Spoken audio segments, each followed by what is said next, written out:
ನನಗೆ ತಿಳಿಬೇಕಾದ ಅಗತ್ಯ ಇದೆ. ಹೇಳು, ನಿಜಕ್ಕೂ ನಿಮ್ಮಿಬ್ಬರ ಮಧ್ಯೆ ಏನಿದೆ ಅಂತ ಮತ್ತೊಮ್ಮೆ ಗಟ್ಟಿಯಾಗಿ ಕೇಳಿದ್ಲು ಶ್ರಾವ್ಯ.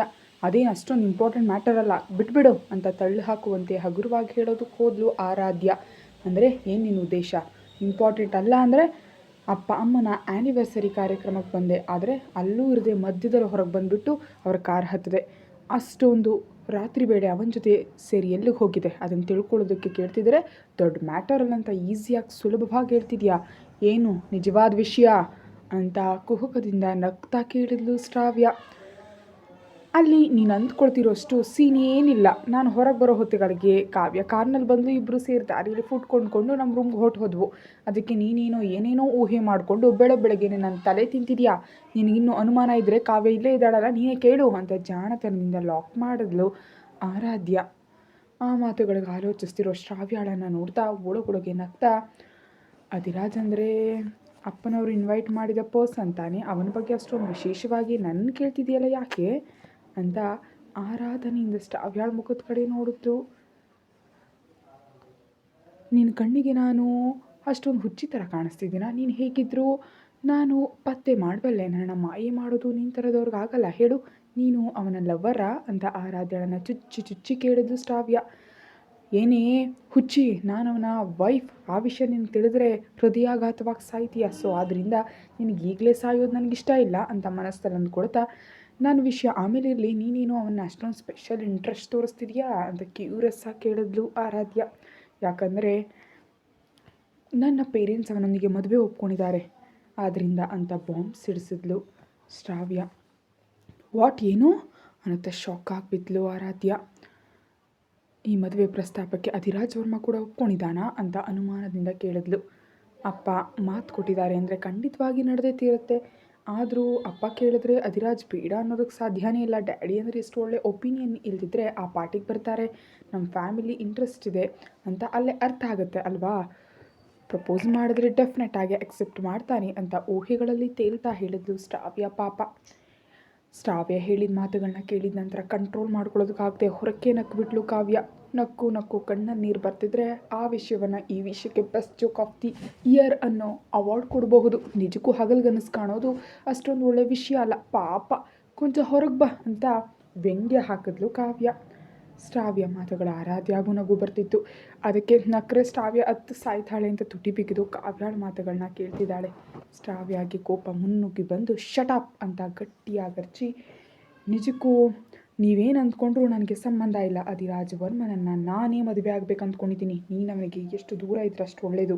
ನನ್ನ ಬಗ್ಗೆ ನಿಂಗೆ ಚೆನ್ನಾಗಿ ಗೊತ್ತು ಅನಿಸುತ್ತೆ. ಏನಾದರೂ ನಡೆದ್ರೆ ನಿನ್ನನ್ನು ಬಿಡೋದಿಲ್ಲ ಅಂತ ಆರಾಧ್ಯಾಗ ವಾರ್ನಿಂಗ್ ನೀಡಿ ಅಲ್ಲಿಂದ ಸೊಂಟ ತಿರುಗಿಸಿ ಕೈ ಬೀಸ್ತಾ ಹೊರಟು ಹೋದ್ಲು ಶ್ರಾವ್ಯ. ಪಾಪ ಹೋಗ್ತಿರೋ ಶ್ರಾವ್ಯ ಕಡೆ ಹಾಗೆ ಡೀಪಾಗಿ ನೋಡ್ತಾ, ಇವಳಿಗೆ ಸಂಬಂಧಿಸಿದ ಪ್ರತಿಯೊಂದು ವಿಷಯ ನನ್ನ ಹತ್ರವೇ ಬಂದು ನಿಲ್ಲುತ್ತೆ. ಏನು ದೇವ್ರೆ, ಯಾಕೆ ನನ್ನ ಹತ್ರ ಇರೋದನ್ನು ಕಿತ್ಕೊಳ್ಳೋದು ಇವಳ ಕೆಲಸ? ಆದರೂ ನನ್ನ ಜೀವನದಲ್ಲಿ ಮೊದಲ ಬಾರಿಗೆ ಒಳ್ಳೆ ಕೆಲಸ ಮಾಡಿದ್ಲು ಅಂತ ನಗ್ತಾ ಅಂದ್ಕೊಂಡ್ಳು. ಏನೇ ದಡ್ಡಿ, ನಿನಗೆ ಹುಚ್ಚೇನಾದರೂ ಹಿಡಿದಿದೆಯಾ? ಏನು ಮಾತಾಡ್ತಿದ್ಯಾ? ಶ್ರಾವ್ಯ ಅಧಿರಾಜ್ನನ್ನು ಇಷ್ಟಪಡ್ತಿದ್ದಾಳೆ, ಬೇಕು ಅಂದ್ಕೊಳ್ತಿದ್ದಾಳೆ. ಅದು ನಿನಗೆ ಒಳ್ಳೇದು ಹೇಗಾಗುತ್ತೆ ಅಂತ ಗೊಂದಲದಿಂದ ಕೇಳಿದ್ಲು ಕಾವ್ಯ. ಅವರಿಬ್ಬರು ಒಂದಾಗ್ಬಿಟ್ರೆ ನನಗೆ ಫ್ರೀಡಮ್ ಬಂದುಬಿಡುತ್ತೆ ಅಲ್ವಾ? ನಾನು ಹ್ಯಾಪಿಯಾಗಿ ನನ್ನ ಲೈಫ್ನನ್ನು ಲೀಡ್ ಮಾಡಬಹುದು. ಒಂದು ಕೆಲಸ ಮಾಡಲಾ ಅಂತ ಮಿಂಚು ಕಣ್ಣುಗಳಿಂದ ಕೇಳಿದ್ಲು ಆರಾಧ್ಯ. ಆ ಇಬ್ಬರನ್ನು ನಾನೇ ಸೆಟ್ ಮಾಡಲಾ? ಪಾಪ ಶ್ರಾವ್ಯಾಗ ನಿಜ ತಿಳಿದ್ರೆ ಏನಾಗುತ್ತೋ ಏನೋ. ಅವರಿಬ್ಬರು ಒಂದಾಗ್ಬಿಟ್ರೆ ನನಗೆ ಫ್ರೀಡಮ್ ಬಂದುಬಿಡುತ್ತೆ ಅಲ್ವಾ? ನಾನು ಹ್ಯಾಪಿಯಾಗಿ ನನ್ನ ಲೈಫ್ನ ಲೀಡ್ ಮಾಡ್ಬೋದು. ಮಿಂಚು ಕಣ್ಣುಗಳಿಂದ ಕೇಳಿದ್ಲು. ಕನ್ಫರ್ಮ್ ಆಗಿ ನಿನಗೆ ಹುಚ್ಚು ಹಿಡಿದಿದೆ, ಅದಕ್ಕೆ ಏನೇನೋ ಬೊಗಳ್ತಿದ್ಯಾ? ಅಲ್ಲಿದ್ದದ್ದು ಅಧಿರಾಜ್, ಅವನೇನು ಎಂಬುದು ನಿನಗೆ ಚೆನ್ನಾಗಿ ಗೊತ್ತು. ತಿಳಿದು ಹೀಗೆ ಆಲೋಚಿಸ್ತಿದ್ಯಾ? ಬಂಗಾರ ಕಣೆ ನೀನು ಅಂತ ಕಿರಿಕಿರಿಯಿಂದ ಹೇಳಿದ್ಲು. ಆ ದಿನ ಕಂಪ್ಲೀಟಾಗಿ ಶುಕ್ರವಾರ ಬಂದೇ ಬಿಡ್ತು. ಅಷ್ಟರಲ್ಲಿ ಆರಾಧ್ಯ ತನ್ನ ಪೇರೆಂಟ್ಸ್ ಮನೆಗೆ ಹೋಗಿ 1 ವಾರ ಆಗಿತ್ತು. ಪ್ರತಿ ವೀಕೆಂಡಲ್ಲಿಗೆ ಹೋಗ್ತಿದ್ಲು. ಆದರೆ ಅಧಿರಾಜ್ನ ಮದುವೆ ಆದ ನಂತರ ಅವರ ಆ್ಯನಿವರ್ಸರಿ ಫಂಕ್ಷನ್ಗೆ ಹೊರತು ಇನ್ಯಾವತ್ತೂ ಹೋಗಿರಲಿಲ್ಲ. ಆ ದಿನ ನಡೆದ ಇನ್ಸಿಡೆಂಟ್ಗೆ ತಂದೆ ತನ್ನ ಮೇಲೆ ತುಂಬ ಕೋಪದಿಂದಿರ್ತಾರೆ ಅಂತ ಗೊತ್ತು. ಆದರೆ ಅವಳಿಗೆ ಅಲ್ಲಿಗೆ ಹೋಗೋದು ನಿಜಕ್ಕೂ ಇಷ್ಟ ಇರಲಿಲ್ಲ. ಅಲ್ಲಿಗೆ ಹೋದರೆ ಆ ತಾಯಿ ಮಗಳ ಪ್ಲಾಸ್ಟಿಕ್ ಮುಖಗಳನ್ನ ನೋಡಿ ವಾಂತಿ ಬರುತ್ತೆ. ಆದರೆ ಅಷ್ಟರಲ್ಲಿ ತಂದೆಯಿಂದ ಕಾಲ್ ಬಂದಿದ್ದರಿಂದ ತಪ್ಪದೆ ಹೋಗೋದಕ್ಕೆ ರೆಡಿ ಆದಳು ಆರಾಧ್ಯ. ಪ್ಯಾಲೇಸ್ಗೆ ಕಾಲ್ ಮಾಡಿ ಇನ್ಫಾರ್ಮೇಷನ್ ಪಾಸ್ ಮಾಡಿ ಅವರ ಮನೆಗೆ ಹೊರಟಳು ಆರಾಧ್ಯ. ಗೇಟ್ ಬಾಗಿಲು ತೆಗೆದುಕೊಂಡು ಒಳಗೆ ಎಂಟರ್ ಆದ ಆರಾಧ್ಯ ಮೇನ್ ಡೋರ್ ಹತ್ರ ಹೋಗುವಷ್ಟರಲ್ಲಿ ಕೇಳಿಸಿದ ಮಾತುಗಳಿಗೆ ಹಾಗೆ ನಿಂತುಬಿಟ್ಲು. ಮಲತಾಯಿ ಮತ್ತು ತಂದೆ ಏನೋ ಡಿಸ್ಕಷನ್ನಲ್ಲಿದ್ದಾರೆ. ಅದರಲ್ಲಿ ಅಧಿರಾಜ್ ಹೆಸರು ಕೇಳಿಸಿದ್ರಿಂದ ಏನಂತ ತಿಳ್ಕೊಳ್ಬೇಕಂತ ಎಕ್ಸೈಟ್ಮೆಂಟ್ನಿಂದ ಅಲ್ಲೇ ನಿಂತು ಅವ್ರ ಮಾತುಗಳನ್ನ ಕೇಳಿಸ್ಕೊಳ್ತಾ ಉಳಿದು ಬಿಟ್ಲು. ಹಾಲ್ನಲ್ಲಿ ಸೋಫಾದಲ್ಲಿ ಕೂತಿದ್ದ ಆರಾಧ್ಯ ತನ್ನ ತಂದೆ AVR ಅಂದರೆ ಏನು ಅಂದ್ಕೊಂಡಿದ್ದಾರೆ ನೀವು? ಅವನೊಬ್ಬ ಸರ್ವಾಧಿಕಾರಿ. ಅವನ ಮಾತುಗಳಿಗೆ ಎದುರು ಹೇಳೋ ಧೈರ್ಯ ಈ ರಾಜ್ಯದಲ್ಲೇ ಇಲ್ಲ, ಈ ಕಂಟ್ರಿಲೇ ಇಲ್ಲ. ಒಂಟಿ ಕೈಯಿಂದ ಎಲ್ಲರನ್ನೂ ಆಳಬಲ್ಲ ಆಡಳಿತಗಾರ. ಕರುಣೆ, ದಯೆ ಅನ್ನೋ ಪದಗಳು ಅವನ ಡಿಕ್ಷನರಿಲೇ ಇಲ್ಲ. ಅವನ್ನ ಭೇಟಿ ಆಗಬೇಕಂದ್ರೆ 3 ತಿಂಗಳು ಮುಂಚೆ ಅಪಾಯಿಂಟ್ಮೆಂಟ್ ಅನುಮತಿ ತೊಗೊಳ್ಬೇಕು. ಅಂಥವನನ್ನು ಮದುವೆ ಆಗೋದು ಅಂದರೆ ನಾರ್ಮಲ್ ವಿಷಯ ಅಂದ್ಕೊಂಡಿದ್ಯಾ? ದೇಶವನ್ನೇ ಆಳೋ ಅಷ್ಟು ದೊಡ್ಡ ಬಿಸ್ನೆಸ್ ಮ್ಯಾನ್ ನಮ್ಮ ಪಾರ್ಟಿಗೆ ಬರೋದೇ ತುಂಬ ಆಶ್ಚರ್ಯ ಅಂತ ಏನೋ ಆಲೋಚಿಸ್ತಾ ಅಂದ ಆರಾಧ್ಯಳ ತಂದೆ ಕೃಷ್ಣ. ಹೇಳ್ತಿದ್ರೆ ನನಗೂ ಹೆದರಿಕೆ ಆಗ್ತಿದೆ, ಆದರೆ ಶ್ರಾವ್ಯ ಎಷ್ಟು ಹೇಳಿದ್ರು ಕೇಳ್ತಿಲ್ಲ, ಮುಂಡುತನದಿಂದ ಮಾತಾಡ್ತಿದ್ದಾಳೆ ಅನ್ನುತ್ತಾ ಇಷ್ಟರಲ್ಲೇ ಏನೋ ಹೊಳೆದಂತೆ, ಅಧಿರಾಜ್ ಬರೋದು ಆಶ್ಚರ್ಯವಾಗಿದೆ ಅಂತಿದ್ದೀರಾ? ನೀವು ಇನ್ವೈಟ್ ಮಾಡಿದ್ದಕ್ಕೆ ತಾನೇ ಅವ್ನ ಪಾರ್ಟಿಗೆ ಬಂದಿದ್ದು ಅಂತ ಅನುಮಾನದಿಂದ ಕೇಳಿದ್ಲು ಮಲ್ಲೇಶ್ವರಿ. ಏನೋ ಫಾರ್ಮಾಲಿಟಿಗಾಗಿ ನಮ್ಮ ಥರದ ಸಣ್ಣ ಬಿಸ್ನೆಸ್ ಪೀಪಲ್ ದೊಡ್ಡವ್ರನ್ನ ಕರೀತಾರೆ, ಆದರೆ ಅವ್ರು ಬರಲ್ಲ. ಈಗ ಅಧಿರಾಜ್ ಎಲ್ಲಿ ನಾವೆಲ್ಲಿ ಅಂತ ಪರ್ಸನ್ ನಮ್ಮ ಮನೇಲಿ ಮಾಡಿದ ಸಣ್ಣ ಆ್ಯನಿವರ್ಸರಿ ಫಂಕ್ಷನ್ಗೆ ಬರೋದು ನೋಡಿ ನಾನೇ ಶಾಕ್ ಆಗೋದೆ. ಈಗ ಅಲ್ಲಿರೋದು ಅನಗತ್ಯ ಅಂದ್ಕೊಂಡು ಒಳಗೆ ಹೋಗಿ ಸೋಫಾದಲ್ಲಿ ಕೂತು ರಿಲ್ಯಾಕ್ಸ್ ಆದಲು ಆರಾಧ್ಯ. ಅವಳನ್ನ ಕೋಪದಿಂದ ನೋಡ್ತಾ, ಮನೆ ಈಗ ನೆನಪಾಯ್ತಾ ಅಂತ ಕೋಪದಿಂದ ಕೇಳಿದ ಆರಾಧ್ಯಳ ತಂದೆ.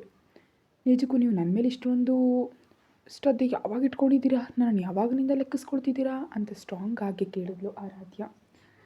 ನಿನಗೆ ಪೊಗರು ತುಂಬ ಹೆಚ್ಚಾಗೋಗಿದೆ, ಇಷ್ಟಕ್ಕೂ ಆ ರಿಂಗ್ ವಿಷಯ ಏನಾಯಿತು ಅಂತ ಕೋಪದಿಂದ ಕೇಳಿದ.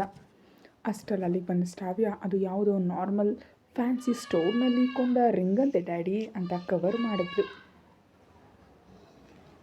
ಅಬ್ಬಬ್ಬ ಅನ್ನುವಂತೆ ಶ್ರಾವ್ಯಾಗಿ ಒಂದು ಎಕ್ಸ್ಪ್ರೆಷನ್ ಕೊಟ್ಟು ಆಕೆ ಯಾಕೆ ಮಾಡಿದ್ಲು ಊಹಿಸ್ಕೊಳ್ತಾ ತನ್ನಲ್ಲೇ ತಾನು ನಗು ತಡ್ಕೊಂಡ್ಲು ಆರಾಧ್ಯ. ಸರಿ ಬಿಡು, ಅಧಿರಾಜ್ ಅವರೇನೋ ತಪ್ಪು ತಿಳಿದಿರಬೇಕು, ಇಲ್ಲದಿದ್ರೆ ಅಷ್ಟು ಬೆಲೆ ಬಾಳೋ ಉಂಗುರ ಆರಾಧ್ಯಗೆ ಎಲ್ಲಿಂದ ಬರುತ್ತೆ ಅಂತ ತನ್ನನ್ನು ತಾನು ಸಮಾಧಾನ ಪಡಿಸ್ಕೊಂಡು ಡೈನಿಂಗ್ ಟೇಬಲ್ ಹತ್ರ ಹೋದೆ ತಂದೆ. ಅಲ್ಲಿಂದ ಹೊರಟು ಹೋದ ನಂತರ ಆರಾಧ್ಯಳ ಕಡೆ ದ್ವೇಷ ತುಂಬಿದ ಕಣ್ಣುಗಳಿಂದ ಒಂದು ಬಾರಿ ನೋಡಿ ಅಲ್ಲಿಂದ ಫಾಸ್ಟಾಗಿ ಹೊರಟೋದ್ಲು ಶ್ರಾವ್ಯ. ಡೈನಿಂಗ್ ಟೇಬಲ್ ಹತ್ರ ಎಲ್ಲರೂ ಸೇರಿ ಡಿನ್ನರ್ ಮಾಡ್ತಿರುವಾಗ ಆರಾಧ್ಯಳ ಫೋನ್ ರಿಂಗ್ ಆಯಿತು. ತಿಂತಿದ್ದವಳು ಎದ್ದು ಹೋಗಿ ಬ್ಯಾಗ್ನಲ್ಲಿದ್ದ ಫೋನ್ ಹೊರಗೆ ತೆಗೆದ್ಲು. ಹೆಲೋ ಅಂತ ಆನ್ಸರ್ ಮಾಡಿದ್ಲು. ಅತ್ತ ಕಡೆಯಿಂದ ಯಾರಿಗೆ ಹೇಳಿ ಹೋಗಿದೆಯಾ ಅಂತ ಕೇಳಿಸಿದ ಅಧಿರಾಜ್ ಧ್ವನಿಗೆ ಶಾಕ್ ಆದ್ಲು. ಅದು ಅನ್ನುತ್ತಾ ಒಂದು ಬಾರಿ ಲೋ ವಾಯ್ಸ್ನಲ್ಲಿ ಸುತ್ತಮುತ್ತ ನೋಡಿ ಮೊಬೈಲ್ ತೆಗೆದುಕೊಂಡು ಫಾಸ್ಟಾಗಿ ಹೊರಗೆ ಬಂದಳು. ನಾನು ಪ್ಯಾಲೇಸ್ಗೆ ಕಾಲ್ ಮಾಡಿದ್ದೆ, ನನ್ನ ಪೇರೆಂಟ್ಸ್ ಮನೆಗೆ ಬಂದಿದ್ದೀನಿ, ಇನ್ನು ಎಲ್ಲಿಗೂ ಅಲ್ಲ ಅಂತ ಗಬಗಬನೆ ಆನ್ಸರ್ ಮಾಡಿದ್ಲು ಆರಾಧ್ಯ. ಇನ್ನು 30 ಮಿನಿಟ್ಸ್ನಲ್ಲಿ ನೀನು ಪ್ಯಾಲೇಸ್ಗೆ ಬರಬೇಕು, ಇದು ನನ್ನ ಆರ್ಡರ್ ಅಂತ ತುಂಬ ಕ್ಲಿಯರಾಗಿ ಹೇಳ್ದ. ಪ್ಲೀಸ್ ಅರ್ಥ ಮಾಡ್ಕೊಳ್ಳಿ, ಈಗ ಅಂದರೆ ತುಂಬ ಪ್ರಾಬ್ಲಮ್ ಆಗುತ್ತೆ. ಮಾರ್ನಿಂಗ್ ನೀವು ಕಣ್ಣು ತೆರೆಯೋ ಟೈಮ್ಗೆ ನಾನು ನಿಮ್ಮ ಎದುರಿಗೆ ಇದ್ಬಿಡ್ತೀನಿ ಪ್ಲೀಸ್ ಅಂತ ರಿಕ್ವೆಸ್ಟ್ ಮಾಡಿ ಕಾಲ್ ಕಟ್ ಮಾಡಿದ್ಲು ಆರಾಧ್ಯ. ಆಕೆ ಹಾಗೆ ದೂರ ಹೋಗಿ ಕಾಲ್ ಮಾತಾಡ್ತಿರೋದನ್ನು ನೋಡಿದ ತಾಯಿ ಮಗಳು ಇಬ್ಬರು ಐಬ್ರೋಸ್ನ ಹತ್ತಿರ ತಂದು ಕ್ವಶ್ಚನ್ ಮಾರ್ಕ್ ಫೇಸ್ ಹಾಕ್ಕೊಂಡು ಅತ್ತಲೇ ನೋಡ್ತಾ ಉಳಿದ್ಬಿಟ್ರು. ರೂಮ್ಗೆ ಹೋದ ಆರಾಧ್ಯ ಬ್ಯಾಗನ್ನು ಬೆಡ್ ಮೇಲೆ ಎಸ್ತು ಸ್ನಾನ ಮಾಡೋದಕ್ಕೆ ಹೋದ್ಲು. ಅದೇ ಟೈಮ್ನಲ್ಲಿ ರೂಮಿಗೆ ಬಂದು ಶ್ರಾವ್ಯ ಬ್ಯಾಗ್ನಲ್ಲಿದ್ದ ಆರಾಧ್ಯ ಫೋನ್ ಹೊರಗೆ ತೆಗೆದು ರೀಸೆಂಟಾಗಿ ಬಂದ ನಂಬರ್ಗೆ ರಿಟರ್ನ್ ಕಾಲ್ ಮಾಡಿದ್ಲು. ಅತ್ತ ಕಡೆಯಿಂದ ನನ್ನನ್ನು ಮಿಸ್ ಮಾಡ್ಕೊಂಡಿದ್ಯಾ ಅಂತ ಕೇಳಿಸಿದ ಆ ಮ್ಯಾಗ್ನೆಟಿಕ್ ವಾಯ್ಸ್ಗೆ ಶಾಕ್ ಆಯಿತು ಶ್ರಾವ್ಯಾಗೆ. ಅದು ಯಾರ ವಾಯ್ಸ್ ಅಂತ ಆಲೋಚಿಸಿದ ಶ್ರಾವ್ಯಾಗೆ ಅದು AVR ಅಂತ ಕನ್ಫರ್ಮ್ ಆಗೋಯಿತು. ಮಾತಾಡು ಅಂತ ಅನ್ನಲು ಕಾಲ್ ಕಟ್ ಮಾಡಿದ್ಲು ಶ್ರಾವ್ಯ. ನಿಜಕ್ಕೂ ಅಧಿರಾಜ್ ನಂಬರ್ ಆರಾಧ್ಯ ಮೊಬೈಲಲ್ಲಿ ಹೇಗಿರೋದಕ್ಕೆ ಸಾಧ್ಯ? ಕಾಲೇಜ್ ಹತ್ರ ಕೂಡ ಕೈ ಹಿಡಿದು ಕರ್ಕೊಂಡು ಹೋದ. ನನ್ನ ಪೇರೆಂಟ್ಸ್ ಆ್ಯನಿವರ್ಸರಿ ದಿನ ಕೂಡ ರಿಂಗ್ ವಿಷಯದಲ್ಲಿ ತುಂಬ ಜಾಣತನದಿಂದ ಸಪೋರ್ಟ್ ಮಾಡ್ದ. ಯಾಕಿದೆಲ್ಲ ಮಾಡಬೇಕಾದ ಅಗತ್ಯ ಅವನಿಗೇನಿದೆ? ಅಂದರೆ ನನ್ನ ಅನುಮಾನ ನಿಜಾನ? ಅವರಿಬ್ಬರ ಮಧ್ಯೆ ಲವ್ ಅಫೇರ್ ನಡೀತಿದೆಯಾ ಅಂತ ಎಷ್ಟು ರೌಡಿ ಥರ ಆಲೋಚಿಸ್ತಿದ್ದಾಳೆ ಶ್ರಾವ್ಯ. ಅವನು ನನಗೆ ಮಾತ್ರ ಸ್ವಂತ. ನೋ, ನಾನೊಪ್ಪಲ್ಲ, ಹಾಗೆ ನಡೆಯೋದು ಬಿಡಲ್ಲ. ಅಧಿರಾಜ್ ಕೇವಲ ನನ್ನವನು, ನನಗೆ ದಕ್ಕಬೇಕಾದವನ ಆರಾಧ್ಯ ಎಗರ್ಸ್ಕೊಂಡು ಹೋಗ್ತಿದ್ರೆ ನೋಡ್ತಾ ಕೂರೋದಕ್ಕೆ ನಾನೇನು ದಡ್ಡಿಯಲ್ಲ. ನಾನು ಬಯಸಿದ್ದು ನನಗೆ ಸಿಗೋದಕ್ಕೆ ನಾನು ಎಷ್ಟು ದೂರಕ್ಕಾದರೂ ಹೋಗ್ತೀನಿ ಅಂತ ಅಂದ್ಕೊಳ್ತಾ ಆ ರೂಮ್ನಿಂದ ಹೊರಟು ಹೋದ್ಲು. ಆಗಲೇ ಸ್ನಾನ ಮಾಡಿ ಬಂದ ಆರಾಧ್ಯಗೆ ನಡೆದ ವಿಷಯ ಏನೂ ಗೊತ್ತಿಲ್ಲ. ಅಧಿರಾಜ್ಗೆ ಹೇಳಿದಂತೆ ಮರುದಿನ ಬೆಳಗ್ಗೆನೇ ನಿದ್ರೆಯಿಂದ ಎದ್ದು ಫ್ರೆಶ್ ಆಗಿ ಮನೆಯಲ್ಲಿ ಯಾರು ಹೇಳೋ ಮುನ್ನವೇ ಪ್ಯಾಲೇಸ್ಗೆ ಹೊರಟಳು ಆರಾಧ್ಯ ಕ್ಯಾಬ್ ಬುಕ್ ಮಾಡ್ಕೊಂಡು ಹಾಲಿಗೆ ಇಂಟರಾದ ಆರಾಧ್ಯಗೆ ಹಾಲ್ನಲ್ಲಿ ಕಾಣಿಸಿದ್ಲು ಸಾವಿತ್ರಿ. ನೇರವಾಗಿ ಹತ್ರ ಹೋಗಿ ಅಧಿರಾಜ್ ವರ್ಮ ಅವರು ನಿದ್ರೆಯಿಂದಿದ್ದಾರಾ ಅಂತ ಕಂಗಾಲಾಗಿ ಕೇಳಿದ್ಲು. ಇನ್ನೂ ಇಲ್ಲ ಮೇಡಮ್ ಅಂತ ವಿನಯದಿಂದ ಉತ್ತರಿಸಿದ್ಲು. ಓಕೆ, ಥ್ಯಾಂಕ್ ಗಾಡ್ ಅಂತ ಹೇಳಿಬಿಟ್ಟು ತನ್ನ ಭುಜದಲ್ಲಿದ್ದ ಬ್ಯಾಗನ್ನು ಅಲ್ಲೇ ಸೋಫಾದಲ್ಲಿ ಬಿಸಾಡಿ ಗಬಗಬನೆ ಅಧಿರಾಜ್ ರೂಮ್ ಕಡೆ ನಡೆದ್ಲು. ಆರಾಧ್ಯ ಡೋರ್ ತೆಗೆದುಕೊಂಡು ಒಳಗೆ ಹೋದ್ರು. ಗಾಢ ನಿದ್ರೆಯಲ್ಲಿ ಕಾಣಿಸ್ತಾ ಅಧಿರಾಜ್. ಅಮ್ಮಯ್ಯ, ಟೈಮ್ಗೆ ಬಂದ್ಬಿಟ್ಟೆ, ಈ ದಿನಕ್ಕೆ ಈ ವಿಲನ್ ಹತ್ರ ಸೇಫ್ ಆದಂತೆ ಅಂತ ಕೊಂಚ ಅವನ ಬೆಟ್ಟಿಗೆ ಹತ್ತಿರವಾಗಿ ಕೂತು ಕಣ್ಣು ತೆರೆದ ತಕ್ಷಣ ಕಾಣಿಸ್ತೀನಿ ಅಂತ ನಿಧಾನವಾಗಿ ಅಂದ್ಕೊಂಡು ಬೆಡ್ ಪಕ್ಕದಲ್ಲಿದ್ದ ಕುರ್ಚಿನಲ್ಲಿ ಕೂತ್ಲು ಆರಾಧ್ಯ. ಯಾವಾಗ ಕಣ್ಣು ತೆರಿತಾನೋ ಅಂತ ಈಗ ಕಾಯ್ತಾ ಮಲಗಿರೋ ರೌಡಿ ಮುಖವನ್ನು ಪರೀಕ್ಷಿಸಿ ನೋಡ್ತಾ ಇದ್ದಾಳೆ ಆರಾಧ್ಯ. 6 ಅಡಿಗಿಂತ ಹೆಚ್ಚು ಎತ್ತರ, ಬಿಳಿಯ ಸ್ಕಿನ್ ಟೋನ್ನೊಂದಿಗೆ ಕನಸು ತನ್ನ ಎದ್ದು ಕಾಣೋ ಮೀಸೆ ಕಟ್ಟು ಮಸ್ತಾದ ಮನ್ಮಥನ್ ಥರ ಇರೋ ಅಧಿರಾಜ್ನನ್ನು ನೋಡಿದ ಆರಾಧ್ಯ, ಅಬ್ಬಾ ಎಷ್ಟು ಹಾಟಾಗಿದ್ದರೆ ಹುಡುಗಿಯರು ಬಿದ್ದು ಸಾಯ್ದೆ ಹೇಗಿರ್ತಾರೆ, ಎಲ್ಲೋ ನಂತರದ ಅವಳು ತಪ್ಪಿದ್ರೆ ಏನೇ ಆದರೂ ನೀನು ತುಂಬ ಗ್ರೇಟ್ ಆರಾಧ್ಯ ಬೇಬಿ ಅಂತ ತನ್ನಂತಾನೆ ಮೆಚ್ಕೊಳ್ಳುವಂತೆ ಭುಜ ತಟ್ಕೊಂಡ್ಳು. ಟೈಮ್ ಆಗ್ತಿದೆ, ಆದರೆ ಅಧಿರಾಜ್ ಎಷ್ಟು ಸಮಯ ಆದರೂ ನಿದ್ದೆಯಿಂದ ಏಳಲೇ ಇಲ್ಲ. ಅಬ್ಬಾ ಬೆಳಗ್ಗೆನೇ ನಿದ್ರೆಯಿಂದ ಎದ್ದು ಓಡ್ ಬಂದೆ. ಬೆಳಗ್ಗೆ ಬೇಗ ಹೇಳೋದು ನನ್ನ ಡಿಕ್ಷನರಿಲೇ ಇಲ್ಲ, ಆದರೆ ಈ ವಿಲನ್ಗೋಸ್ಕರ 6:30 ಇಲ್ಲಿಗೆ ಬಂದುಬಿಟ್ಟೆ. ಈಗ ಟೈಮ್ 7:30 ಇನ್ನು ಎಷ್ಟು ಸಮಯ ಮಲಗ್ತಾನೆ ಸ್ವಾಮಿ ಅಂತ ಅಸಹನೆಯಿಂದ ಅಂದ್ಕೊಂಡ್ಳು. ಹೀಗಿರಲಾಗಿ ಕೆಳಗೆ ಹಾಲ್ನಲ್ಲಿ ಅಧಿರಾಜ್ ಸರ್ ಪ್ರತಿದಿನ 7 ಗಂಟೆಗೆಲ್ಲ ಕೆಳಗೆ ಡೈನಿಂಗ್ ಟೇಬಲ್ ಹತ್ರ ಬಂದುಬಿಡ್ತಾರಲ್ವಾ, ಈ ದಿನ ಇನ್ನೂ ಬರಲಿಲ್ಲ ಯಾಕೋ ಅಂತ ಡೈನಿಂಗ್ ಟೇಬಲ್ ಹತ್ರ ಇದ್ದ ಸಾವಿತ್ರಿಯನ್ನು ಕೇಳಿದ್ಲು. ಪ್ಯಾಲೇಸ್ ಮ್ಯಾನೇಜರ್ ಏನೋ ನನಗೆ ಗೊತ್ತಿಲ್ಲ ಅಂತಂದ್ಲು ಸಾವಿತ್ರಿ. ಇಲ್ಲಿ ರೂಮ್ನಲ್ಲಿದ್ದ ಆರಾಧ್ಯಗೆ ಕೊಂಚವಾಗಿ ಕಿರಿಕಿರಿ ಆಗ್ತಿದೆ. ಇನ್ನು ಎಷ್ಟು ಸಮಯ ಮಲಗ್ತೀಯ ಸ್ವಾಮಿ, ಮೇಲೆ ಕೇಳು ಅಂತ ಅವಳು ಮುಖ ತಿರುಗಿಸಿ ಅಧಿರಾಜ್ ಕಡೆ ನೋಡ್ತಾ ಅಂದ್ಲು. ಇಷ್ಟರಲ್ಲಿ ಏನೋ ಅನುಮಾನ ಬಂದಂತೆ ಈ ಮನುಷ್ಯನಲ್ಲಿ ಚಲನೆ ಇಲ್ಲ ಯಾಕೋ ಅಂದ್ಕೊಳ್ತಾ ಮುಖದ ಮೇಲೆ ಮುಖ ಇಟ್ಟು ಉಸಿರಾಡ್ತಿದ್ದಾನೋ ಇಲ್ವೋ ಅಂತ ಚೆಕ್ ಮಾಡೋದಕ್ಕೆ ಶುರು ಮಾಡಿದ್ಲು ಆರಾಧ್ಯ. ಆಗಲೇ ಕಣ್ ತೆರೆದ ಅಧಿರಾಜ್ ತನ್ನ ಉದ್ದವಾದ ಕೈಯಿಂದ ಆರಾಧ್ಯಳ ಸೊಂಟ ಸುತ್ತ ಕೈ ಹಾಕಿ ಗಟ್ಟಿಯಾಗಿಡ್ದು ತನ್ನ ಮೇಲೆ ಕೇಳ್ಕೊಂಡ. ಅನಿರೀಕ್ಷಿತ ಘಟನೆಗೆ ಶಾಕ್ ಆದ ಆರಾಧ್ಯ ಅಂತ ದೊಡ್ಡದಾಗಿ ಕೂಗ್ತಾ ಮೇಲೆ ಕೇಳೋದಕ್ಕೆ ಹೋದ್ಲು. ಆದರೆ ಅವನ ಗಟ್ಟಿಯಾದ ಕೈಗಳ ಬಲದ ಮುಂದೆ ತನ್ನ ಬಲ ಸಾಲದೆ ನೀರಿನಿಂದ ಹೊರಗೆ ಬಿದ್ದ ಮೀನಿನ ಮರಿಯಂತೆ ಗಿಲ್ಲಗಿಲ್ಲನೆ ಒದ್ದಾಡ್ತಾ ನನ್ನ ಬಿಡಿ ಪ್ಲೀಸ್ ಅಂತ ರಿಕ್ವೆಸ್ಟ್ ಮಾಡಿದ್ಲು. ಇನ್ನೊಂಚೂರು ಸಮಯ ನಾನು ಕಣ್ಣು ತೆರೆದಿದ್ರೆ ಹಾಗೆ ನೋಡ್ತಾ ಉಳಿದ್ಬಿಡ್ತಿದ್ಯಾ ಅಂತ ಸ್ಮೂತ್ ವಾಯ್ಸ್ನಲ್ಲಿ ಕೇಳ್ದ. ಅವನಷ್ಟು ಹತ್ರ ಇದ್ದು ಅಷ್ಟು ಸ್ಮೂತ್ ವಾಯ್ಸ್ನಲ್ಲಿ ಮಾತಾಡ್ತಿದ್ರೆ ಆರಾಧ್ಯಗೆ ಟೆನ್ಷನ್ ಸ್ಟಾರ್ಟ್ ಆಯಿತು. ಟೆನ್ಷನ್ನಲ್ಲಿ ತುಂಬ ಸ್ಲೋ ಆಗಿ ಗಂಟಲಿಗೆ ಧೈರ್ಯ ತಂದುಕೊಳ್ತಾ, ಅಂಥದ್ದೇನಿಲ್ಲ, ನಿನ್ನೆ ಕಾಲ್ನಲ್ಲಿ ಬೆಳಗ್ಗೆ ನೀವು 7 ಟೈಮ್ಗೆ ನಿಮ್ಮ ಮುಂದೆ ಇರ್ತೀನಿ ಅಂತ ಹೇಳಿದ್ದೆ ಅಲ್ವಾ, ಅದಕ್ಕೆ ಬಂದೆ ಅಂತ ತಡಬಡಾಯಿಸ್ತಾ ಗಾಬರಿಯಿಂದ ಹೇಳಿದ್ಲು. ನನ್ನ ಮೇಲೆ ಬಿದ್ದು ಹೋದಿಯಲ್ಲ ಅಂತ ಕನ್ನಿಂಗ್ ಸ್ಮೈಲ್ ಕುತಂತ್ರದ ನಗುವೊಂದಿಗೆ ಹೇಳ್ದ. ಅದು ಈ ಜನ್ಮದಲ್ಲಿ ನಡೆಯಲ್ಲ ಅಂತ ಪೊಗರಿನಿಂದ ಅಂದ್ಲು ಆರಾಧ್ಯ. ಸರಿ ಹಾಗಾದರೆ ಬಂದು ನನ್ನ ಡ್ರೆಸ್ಸಿಂಗ್ನಲ್ಲಿ ಹೆಲ್ಪ್ ಮಾಡು ಅಂತ ಆರ್ಡರ್ ಹಾಕ್ತಾ ಕೇಳ್ದ. ನಾನು ಯಾಕೆ ಹೆಲ್ಪ್ ಮಾಡಬೇಕು, ನಿಮಗೆ ಕೈಗಳಿಲ್ವೇನೋ ಅಂತ ವ್ಯಂಗ್ಯವಾಗಿ ಕೇಳಿದ್ಲು ಆರಾಧ್ಯ. ಬಾಯಿ ಮುಚ್ಕೊಂಡು ಹೇಳಿದನ್ನು ಮಾಡು ಅನ್ನೋ ಹಾಗೆ ಒಂದು ನೋಟ ನೋಡ್ದ. ಆದ್ದರಿಂದ ಕೋಪ ಬಂದ ಆರಾಧ್ಯ ಕಾಲುಗಳನ್ನ ಗಟ್ಟಿಯಾಗಿ ನೆಲ ಕೊಟ್ಟುತ್ತಾ ಸಿಟ್ಟಿನಿಂದ ಅವನ ಹತ್ರ ಹೋಗಿ ಏನು ಮಾಡಬೇಕು ಅಂತ ಹೇಳಿ ಅಂತ ಮುಖ ಮುನಿಸ್ಕೊಂಡು ಕೇಳಿದ್ಲು. ಏನು ಮಾಡಬೇಕು ಅಂತ ಪ್ರತ್ಯೇಕವಾಗಿ ಮತ್ತೆ ಹೇಳಬೇಕಾ ಅಂತ ಕೊಂಚ ಸೀರಿಯಸ್ ವಾಯ್ಸ್ನಲ್ಲಿ ಕೇಳ್ದ.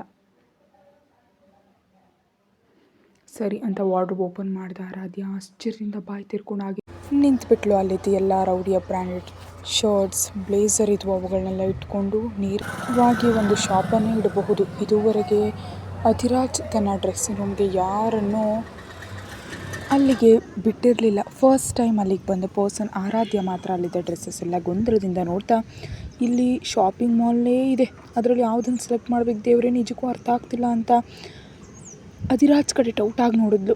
ಯಾವುದಾದ್ರೂ ಒಂದು ಸೆಲೆಕ್ಟ್ ಮಾಡು ಕಮಾನ್ ಫಾಸ್ಟ್ ಅಂತ ಆರ್ಡರ್ ಹಾಕಿ ಫ್ರೆಶ್ ಆಗಿ ಬಂದ ಅಧಿರಾಜ್. ಸರಿ ಅಂತ ಕೊಂಚ ಸಮಯ ಅಲ್ಲಿದ್ದ ಸೂಟ್ಗಳನ್ನೆಲ್ಲ ಚೆನ್ನಾಗಿ ಅಬ್ಸರ್ವ್ ಮಾಡಿ ಅದರಿಂದ ಬ್ಲ್ಯಾಕ್ ಸೂಟ್ ಹೊರಗೆ ತೆಗೆದು ಇದು ಹೇಗಿದೆ ಅಂತ ಮಿಂಚು ಕಣ್ಣುಗಳಿಂದ ಕೇಳಿದ್ಲು. ಸರಿ ಚೆನ್ನಾಗಿದೆ, ತಂದು ತೋರಿಸು ಅಂತ ಹೇಳ್ದ. ನಾನಿಲ್ಲ ಹಾಕ್ಲಿ ಪ್ಲೀಸ್, ದಯವಿಟ್ಟು ನನಗೊಂಥರ ಆಗ್ತಿದೆ, ನಾನು ತೆಗೆದುಕೊಟ್ಟೆ ಅಲ್ವಾ, ನೀವೇ ಹಾಕ್ಕೊಳ್ಳಿ ಅಂತ ಒಳಗಡೆ ಬೈದ್ಕೊಳ್ತಾ ಹೊರಗೆ ಮಾತ್ರ ರಿಕ್ವೆಸ್ಟ್ ಮಾಡಿ ಕೇಳಿದ್ಲು ಆರಾಧ್ಯ. ಅವಳ ಕಡೆ ಹಾಗೆ ನೇರವಾಗಿ ನೋಡ್ತಾ ನಿಜಕ್ಕೂ ನಾನು ಯಾರು ಅಂತ ಕ್ವಶ್ಚನ್ ಮಾಡ್ದ. ಅಧಿರಾಜ್ ವರ್ಮಾ ಅವರು, ಅದು ತಿಳಿಯಲ್ವಾ ಅಂತ ಅಮಾಯಕವಾಗಿ ಆನ್ಸರ್ ಮಾಡಿದ್ಲು ಆರಾಧ್ಯ. ಬುದ್ಧಿವಂತೆ, ಹಾಗಾದರೆ ನಾನು ನಿನಗೇನಾಗಬೇಕು ಅಂತ ಕೂಲಾಗಿ ಕೇಳ್ದ. ಎತ್ತು ಕುಟ್ಟಿದ್ರೆ 4 ಹೋಳಾಗ್ತೀಯ ಅಂತ ಹೊರಗನ್ನೋ ಧೈರ್ಯ ಇಲ್ಲದೆ ಮನಸ್ಸಿನಲ್ಲೇ ಅಂದ್ಕೊಳ್ತಾ ಹಸ್ಬೆಂಡ್ ಅಂತ ನಡಗೋ ಧ್ವನಿಯಲ್ಲೇ ಹೇಳಿದ್ಲು ಆರಾಧ್ಯ. ಓಹೋ ಹಾಗಾದರೆ ನೆನಪಿದೆಯಲ್ಲ, ಸರಿ ಮತ್ತು ನಾನು ಹೇಳಿದ ಆರ್ಡರ್ಸ್ ತಪ್ಪದೆ ಫಾಲೋ ಮಾಡಬೇಕು ಅಂತ ಹೇಳಿದ್ದೆ ಅಲ್ವಾ, ಅದು ನೆನಪಿಲ್ವೇನು ಮತ್ತೆ ಅಂತ ತನ್ನನ್ನು ಟೀಸ್ ಮಾಡ್ತಾ ಕೇಳ್ದ ಅಧಿರಾಜ್. ನೆನಪಿದ್ದಕ್ಕೆ ತಾನೇ ಹೇಳಿದ ತಕ್ಷಣ ಡ್ರೆಸ್ ತೆಗೆದುಕೊಟ್ಟಿದ್ದು ಅಂತ ಅಳು ಮುಖದ ಧ್ವನಿಯಲ್ಲಿ ಹೇಳ್ತಿದ್ದಾಳೆ ಆರಾಧ್ಯ. ಮೊದಲು ಆ ಅಳು ಮುಖದ ಧ್ವನಿ ತೆಗೆದು ಹಾಕಿ ನಾರ್ಮಲ್ ಆಗಿ ಬಂದು ಹೇಳಿದ ಕೆಲಸ ಮಾಡಿದ್ರೆ ಬೆಟರ್ ಅಂತ ತನ್ನ ಕೈಯಲ್ಲಿದ್ದ ಕೋಟನ್ನು ಆರಾಧ್ಯಳ ಮೇಲೆ ಕೆಸೆದ ಅಧಿರಾಜ್.